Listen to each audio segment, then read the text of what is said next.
প্রিয়জন যদি আমাদেরকে ছেড়ে যায় তা সত্যি আমাদেরকে চিন্তিত করে, ব্যথিত করে। কিন্তু সেই অনুপস্থিতি বা সেই ছেড়ে যাওয়া যদি চিরদিনের জন্য হয়, তাহলে আমরা কিভাবে, কি রকমভাবে অসহায় হয়ে পড়ি। তার পরিপূরক পাওয়ার জন্য মন ব্যাকুল হয়ে ওঠে। প্রভু যিশুর শিষ্যদের ঠিক এরকমই হয়েছিল যখন প্রভু যিশু ক্রুশারোপণের পরে তিনি তাদেরকে ছেড়ে গেছিলেন কিছু সময়ের জন্য। কিন্তু তিনি আশ্বাস দিয়েছিলেন তিনি এক সহায় পাঠিয়ে দেবেন। কে সেই সহায়? তার কাজ কি হবে? তিনি কিভাবে শিষ্যদেরকে সহায়তা করবেন? আপনি কি জানতে চান এই বিষয়ে?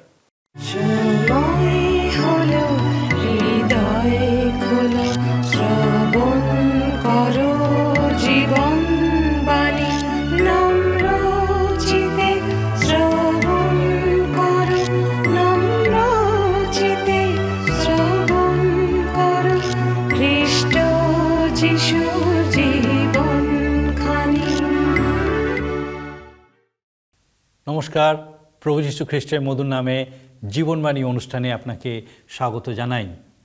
আমার বিশ্বাস আপনি নিশ্চয়ই ঈশ্বরের দয়ায় সম্পূর্ণ সুস্থ আছেন এবং সুরক্ষিত আছেন।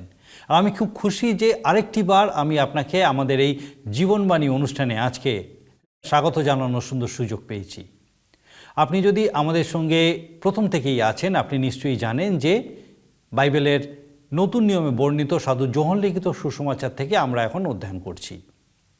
আর আমার বিশ্বাস এই অনুষ্ঠানটি নিশ্চয়ই আপনার ভালো লাগছে। তবু আপনাকে বলি যে অবশ্যই আমাদেরকে আপনার মতামত জানান। আপনার মতামত আমাদের কাছে কিন্তু খুব মূল্যবান। আমরা দেখেছি ঈশ্বরের বাক্য বুঝিয়ে দেওয়া, অনুবাদ করার জন্য আমাদের শিক্ষক হলেন পবিত্র আত্মা। ঈশ্বরের আত্মাই হলেন সত্যের আত্মা। তিনিই প্রকৃত সত্যের দিকে আমাদেরকে পরিচালিত করেন। বর্তমান জগতে পবিত্র আত্মা আমাদের তিনটি বিষয়ে দোষী করবেন: পাপ, ধার্মিকতা এবং বিচার। পবিত্র আত্মা খ্রিস্টের বিষয়গুলি বিশ্বাসীদের কাছে প্রকাশ করেন, অর্থাৎ তিনি খ্রিস্টের উপস্থিতি, তার ক্ষমা, তার পবিত্রতা, শক্তি ইত্যাদি আমাদের জীবন ও অভিজ্ঞতায় বাস্তব করে তোলেন। পবিত্র আত্মা আমাদের অন্তরে কাজ করেন যেন আমরা প্রভু যিশুর উপস্থিতি ও তার সান্নিধ্য গভীরভাবে উপলব্ধি করি। তিনি আমাদেরকে তার প্রতি বিশ্বাসে, প্রেমে, সহভাগিতায়, পবিত্রতায়, আরাধনায় এবং প্রশংসায় পরিপূর্ণ করে তোলেন। অনন্তকাল স্থায়ী পুত্র প্রভু যীশু খ্রিস্ট শুধুমাত্র একটাই উদ্দেশ্যে এই পৃথিবীতে এসেছিলেন: সমগ্র মানবজাতির মুক্তি, পুনরুদ্ধার। আর তার এই কাজ যখন সম্পূর্ণ হয়েছিল, তিনি পিতার কাছে ফিরে গেছিলেন। তার শিষ্যেরা এখন নিশ্চিত হয়েছিলেন যে তারা প্রকৃতই মশীহকে দেখেছিলেন। সেই সময় উপস্থিত হয়েছিল যখন শিষ্যেরা তাকে একা রেখে ছিন্ন ভিন্ন হয়ে পড়বে। কিন্তু প্রকৃতপক্ষে তিনি একা ছিলেন না, কিন্তু পিতা তার সঙ্গে ছিলেন। আমরা দেখব কিভাবে তিনি তার শিক্ষা শান্তির বিষয় দিয়ে শেষ করলেন, যে শান্তি কেবলমাত্র ঈশ্বরের সন্তানেরাই লাভ করতে পারে।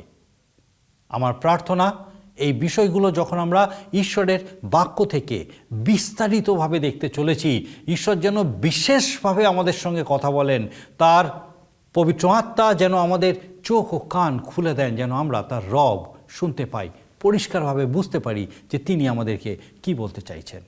তাহলে আসুন আমরা এখন ঈশ্বরের বাক্যের বিস্তারিত আলোচনার দিকে যাই। কিন্তু তার আগে আসুন ঈশ্বরের প্রশংসার্থে আমরা একটা গান করি।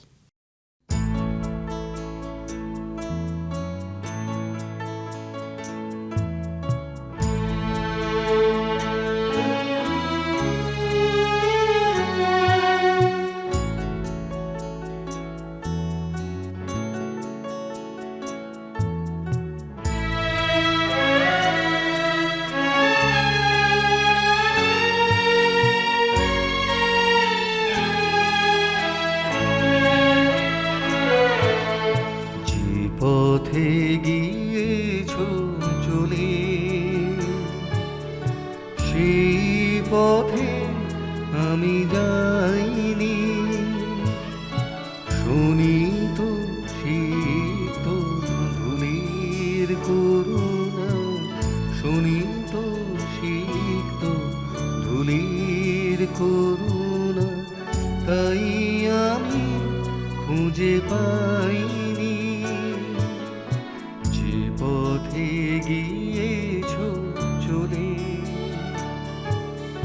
সেই পথে আমি যাইনি।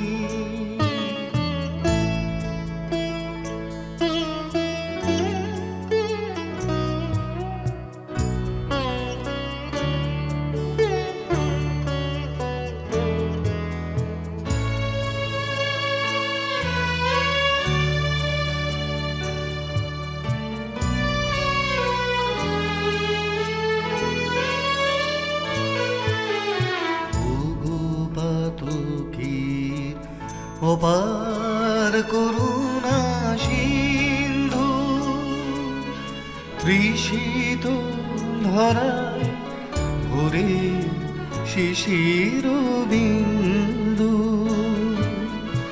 ওগো পাতকীর অপার করুণা সিন্ধু, তৃষিত ধরায় ভরে শিশির বিন্দু।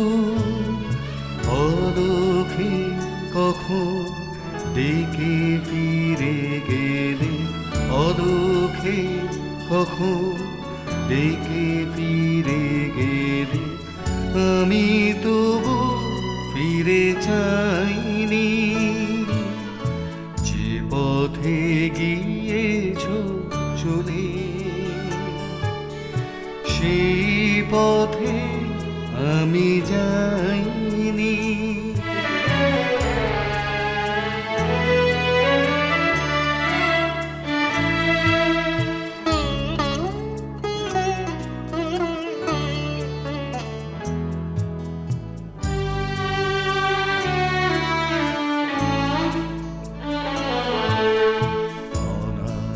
অনাদিকালের বিরহ বেদনে, তোমারি আকুল নয়নে, আমারি চেতনা বিন্দিত জানি, মধুর স্বপ্ন শয়নে।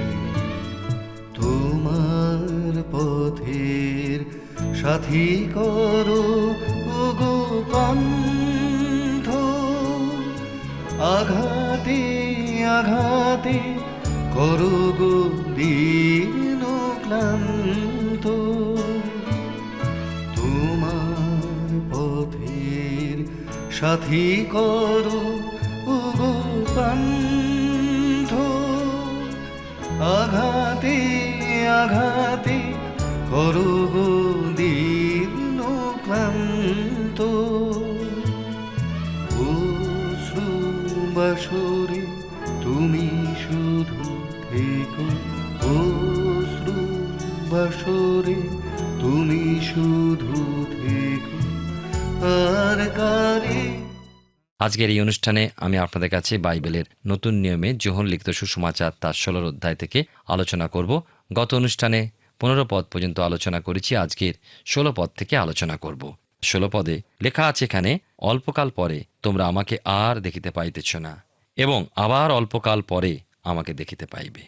16 পদে পাঠ করেছি যে অল্পকাল পরে তোমরা আমাকে আর দেখিতে পাইতেছ না, এবং আবার অল্পকাল পরে আমাকে দেখিতে পাইবে। যিশুর এই কথার অর্থ কি? অর্থ এই, তাকে বন্দী করা হবে, শিষ্যরা ছড়িয়ে পড়বেন, লুকিয়ে পড়বেন, যিশুকে ক্রুশে দেওয়া হবে, কবরে রাখা হবে, কিন্তু তৃতীয় দিনে আবার তিনি উঠবেন এবং সকলে তাকে দেখবেন। আজকের দিনেও আমাদের কাছে ওই কথার একই অর্থ। 17 থেকে 20 পদে 16 অধ্যায় দেখি লেখা আছে, ইহাতে শিষ্যদের মধ্যে কয়েকজন পরস্পর বলাবলি করিতে লাগিলেন, উনি আমাদিওকে এ কি বলিতেছেন, অল্পকাল পরে তোমরা আমাকে দেখিতে পাইতেছ না, আবার অল্পকাল পরে আমাকে দেখিতে পাইবে। আর কারণ আমি পিতার নিকটে যাইতেছি। অতএব তাহারা কহিলেন, ইনি এ কি বলিতেছেন অল্পকাল, ইনি কি বলেন আমরা বুঝিতে পারি না। যিশু জানিলেন যে তাহারা তাহাকে জিজ্ঞাসা করিতে চাইতেছেন, তাই তিনি তাহাদেরকে কহিলেন, আমি যে বলিয়াছি অল্পকাল পরে তোমরা আমাকে দেখিতে পাইতেছ না, আবার অল্পকাল পরে আমাকে দেখিতে পাইবে, এই বিষয়ে কি পরস্পর জিজ্ঞাসা করিতেছ? সত্য সত্য আমি তোমাদিওকে বলিতেছি, তোমরা ক্রন্দন ও বিলাপ করিবে, কিন্তু জগৎ আনন্দ করিবে। তোমরা দুঃখার্থ হইবে, কিন্তু তোমাদের দুঃখ আনন্দে পরিণত হইবে। সত্যি যিশুর কথাগুলো শিষ্যদের কাছে হেঁয়ালির মতো মনে হয়েছিল। যিশু তাদের জানালেন যে কিছু সময় তারা তাকে দেখতে পাবে না। এটা সেই সময় যখন তিনি কবরে থাকবেন, আবার তিনি উঠবেন এবং শিষ্যরা দেখবেন, আনন্দ করবেন। এরপর তিনি পিতার কাছে যাবেন ও কিছুকাল থাকবেন। তবে যিশু প্রতিশ্রুতি দিয়েছিলেন যে তিনি তার লোকদের অসহায় রেখে যাবেন না। তার অবর্তমানে তিনি পবিত্র আত্মাকে পাঠিয়ে দেবেন। তিনি খ্রিস্টের নির্দেশ মতো তার লোকদের পরিচালনা দেবেন। আমরা এখন সেই পবিত্র আত্মার পরিচালনাতেই আছি। প্রায় 2000 বৎসর আমি বলবো সেই পরিচালনা চলছে এবং চলতে থাকবে, যতদিন না তিনি আবার আসছেন। ঈশ্বর পবিত্র আত্মার মধ্যে দিয়েই জগতের কোটি কোটি মানুষের কাছে প্রকাশিত হচ্ছেন। মানুষের দুঃখ, ব্যথা, বেদনা, পরীক্ষা, সমস্যা, অসুস্থতা, আবার আনন্দ, সমস্ত সকল বিষয় পরিচালনা তিনি দিয়ে চলেছেন। 21-22 পদে লেখা আছে, প্রসবকালে নারী দুঃখ পায়, কারণ তাহার সময় উপস্থিত, কিন্তু সন্তান প্রসব করিলে পর জগতে একটি মনুষ্য জন্মিল। এই আনন্দে তাহার ক্লেশ আর মনে থাকে না। ভালো, তোমরাও এখন দুঃখ পাইতেছ, কিন্তু আমি তোমাদিওকে আবার দেখিব, তাহাতে তোমাদের হৃদয় আনন্দিত হইবে এবং তোমাদের সেই আনন্দ কেহ তোমাদের হইতে হরণ করে না। ক্রুশের মৃত্যুর দুঃখ আনন্দে পরিণত হল। একটা বিষয় লক্ষ্য করা যায় যে যিশুর শিষ্যেরা বা সুসমাচার লেখকেরা তার ক্রুশীয় যাতনা বিষয় নিয়ে হায় হায় করেননি। সুসমাচারে দেখি যে প্রভু যিশুকে বন্দী করার পরই শিষ্যদের মধ্যে কিছুটা হতাশা, নিরাশা, ভয় উপস্থিত হয়েছিল, কিন্তু যিশুর পুনরুত্থানের সঙ্গে সঙ্গে সেই সাময়িক দুঃখ আনন্দে পরিণত হয়েছিল। শিষ্যদের দুঃখের কারণ ছিল এই, প্রথমত তাদের মধ্যে প্রভু যিশুর ব্যক্তিগত উপস্থিতির অভাব। শিষ্যরা পালকহীন মেষের মতো বিভ্রান্ত হয়ে পড়েছিল। যিশুর নির্মম মৃত্যুর লজ্জাজনক ক্রুশীয় যাতনা তাদের পীড়ন করেছিল। দ্বিতীয়ত, জগতের লোক আনন্দ করেছিল, কারণ তাদের গুরু তাদের মধ্য হতে নীত হয়েছিলেন।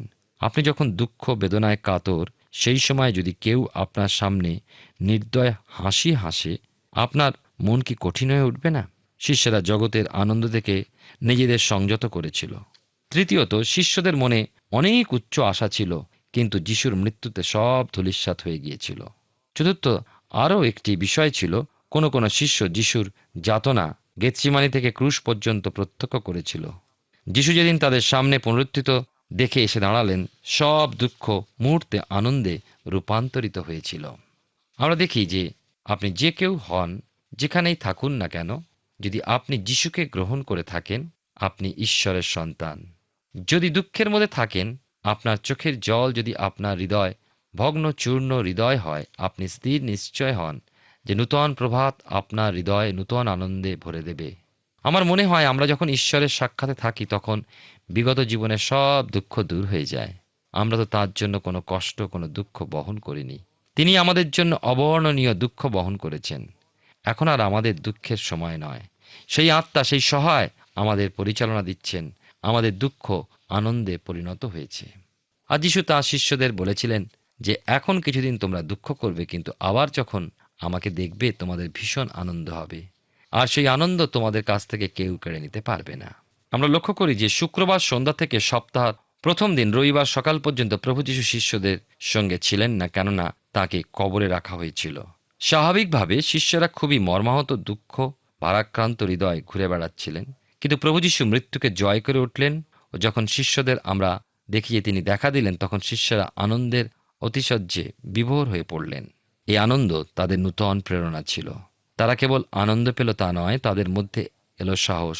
তাই তো তারা বলতে পেরেছিলেন, আকাশের নিচে মনুষ্যদের মাঝে আর এমন কোনো নাম নেই যে নামে মানুষ পরিত্রাণ পেতে পারে। সেই আনন্দ তাদের জীবনের শেষ মুহূর্ত পর্যন্ত কেউ হরণ করে নিতে পারেনি। 16 অধ্যায় 23 থেকে 24 পদ আমরা লক্ষ্য করি যোহন লিখিত সুসমাচারে। আর সেই দিনে তোমরা আমাকে কোনো কথা জিজ্ঞাসা করিবে না। সত্য সত্য আমি তোমাদিওকে বলিতেছি, পিতার নিকটে যদি আমরা কিছু যাচনা করো, তিনি আমার নামে তোমাদিওকে তাহা দিবেন। এ পর্যন্ত তোমরা আমার নামে কিছু যাচনা করো নাই, যাচনা করো, তাহাতে পাইবে, যেন তোমাদের আনন্দ সম্পূর্ণ হয়। বাইবেলের নতুন নিয়মে মথি লিখিত সুসমাচারের 7 অধ্যায় 7 থেকে 8 পদে প্রার্থনার বিষয় শিক্ষা দিতে গিয়ে যিশু বলেছিলেন, যাচনা করো, তোমাদিওকে দেওয়া যাইবে, অন্বেষণ করো, পাইবে, দ্বারে আঘাত করো, তোমাদের জন্য খুলিয়া দেওয়া যাইবে।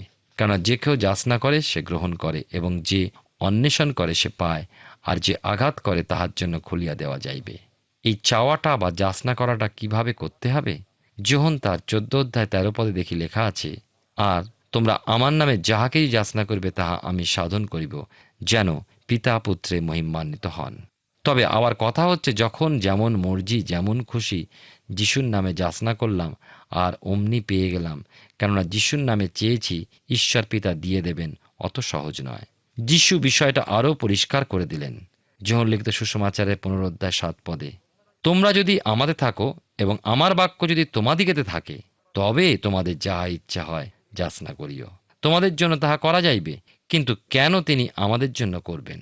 আমি তোমাদিগকে মনোনীত করিয়াছি, আর আমি তোমাদিগকে নিযুক্ত করিয়াছি, যেন তোমরা গিয়া ফলবান হও, তোমাদের ফল যেন থাকে, যেন তোমরা আমার নামে পিতার নিকটে যাহা কিছু যাচনা করিবে তাহা তিনি তোমাদিগকে দেন।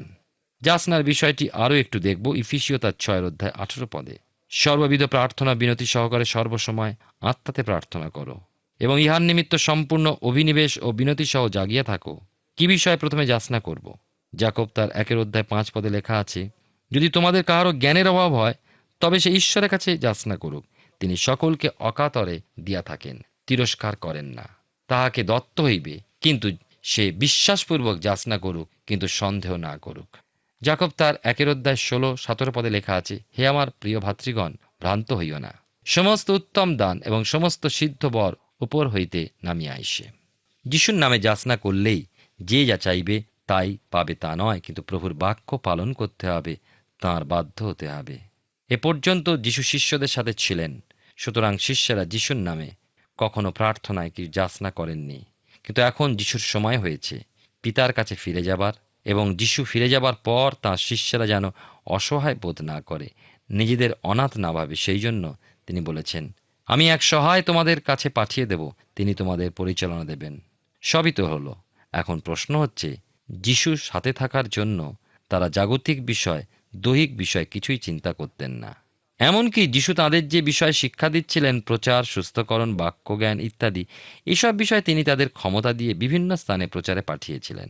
তিনি যখন থাকবেন না, তখন ওই সকল বিষয় তারা হয়তোবা অসহায় বোধ করবেন। সুতরাং কিভাবে জ্ঞান পাবে, ক্ষমতা পাবে, সে বিষয় জানা দরকার, ও কোথা হতে সেই জ্ঞান, শক্তি, ক্ষমতা বা সাহায্য আসবে, সে বিষয় তাদের পরিষ্কার করে বলে দেওয়া প্রয়োজন। তাই প্রভু যিশু উপায় বলে দিলেন। আজকের দিনেও আমার আপনার জন্য ওই একই নির্দেশে, যে পিতার কাছে বিনতি রাখো এবং আমার নামে অর্থাৎ যিশুর নামে যাচনা করো, পাবে।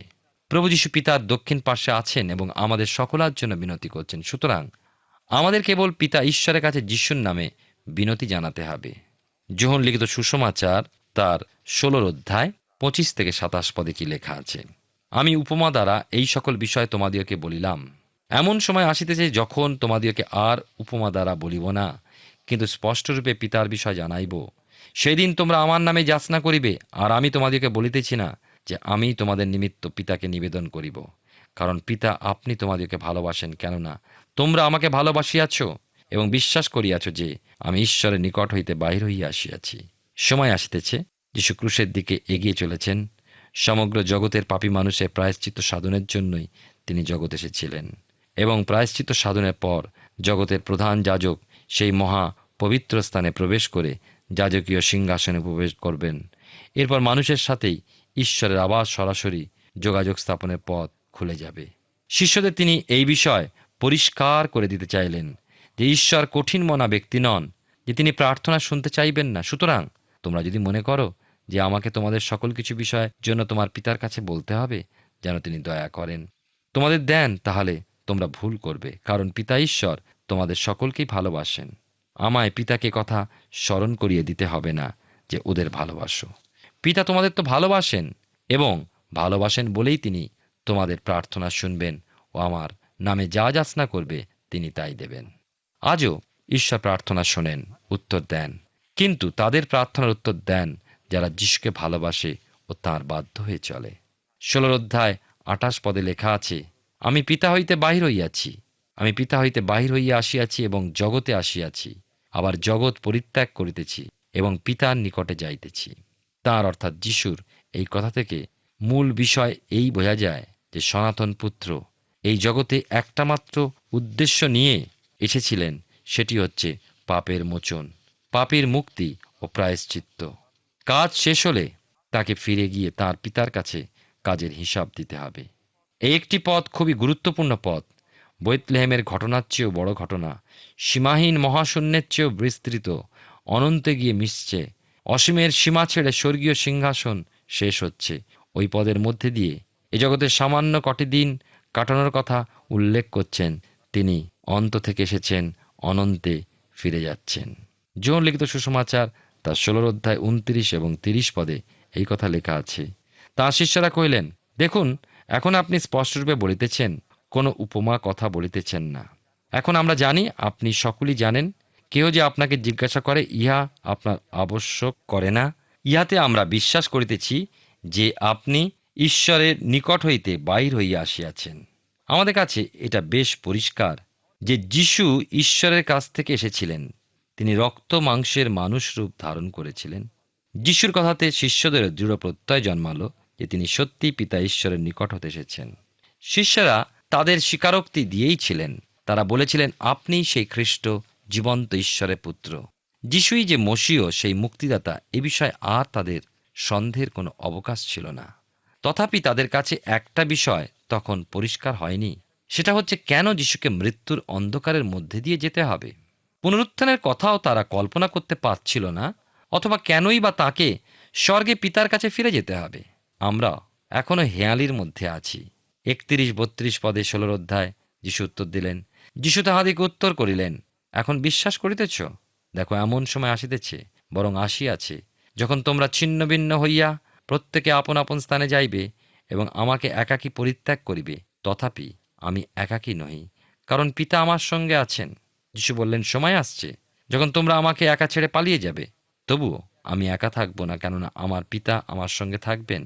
আমরা একটা বিরাট রহস্য দেখি। ঈশ্বর ও মানুষের মধ্যে পুনর্মিলন সাধিত হতে চলেছে, অথচ যিশু নিজেই ঈশ্বর ছিলেন। বাইবেলে নতুন নিয়মে 2 করিন্থীয় 5 অধ্যায় 19 পদে লেখা আছে, বস্তুত ঈশ্বর খ্রিস্টে আপনার সহিত জগতের সম্মিলন করাইয়া দিতেছিলেন। এটি একটি প্রকৃত সত্য, এবং আমরা দেখি ক্রুশের উপর যিশু উচ্চস্বরে চিৎকার করে বলেছিলেন, ঈশ্বর আমার, তুমি কেন আমায় পরিত্যাগ করিলে? যিশুর এই বাণী গীত সংগীতা থেকে তিনি উদ্ধৃত করেন। প্রভু যিশুর দ্বিতীয় আগমন পর্যন্ত যুগ যুগ ধরে মানুষ তাঁর ক্রুশীয় যাতনা, তাঁর বাণী স্মরণ করবে এবং নূতন নূতন বিষয়ে জানতে পারবে।